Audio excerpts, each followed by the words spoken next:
Mes premiers souvenirs de cinéma, en fait, ils sont assez troubles parce qu'ils passent beaucoup par la télé.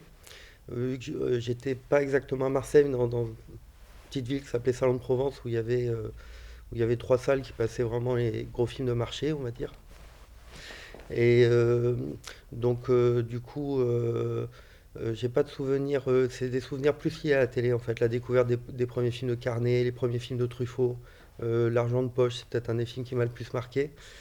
Et à 10 ans, euh, et à 10 ans, le film qui a été vraiment marquant que j'aurais jamais dû voir à cet âge-là, c'était Taxi Driver. On m'avait traîné mon oncle. Et ça, c'est un film qui a été vraiment, qui m'a bizarrement accompagné pendant toute cette partie-là, avec La Nuit du Chasseur que j'ai découvert la première fois à la télévision, mais qui est sûrement, comme mon père était mort, j'ai une sœur aussi, donc c'était une histoire qui m'a particulièrement bouleversé. Et je dirais bizarrement de mon enfance, les deux films que je garde vraiment très très présents en tête, c'est ces deux-là. Voilà. Après, dans l'adolescence, bon, bah, c'est Kubrick, c'est la découverte du néoréalisme italien, de Renoir. Ça, c'est, on va dire, entre 13 et 15 ans, parce que j'avais monté un ciné-club.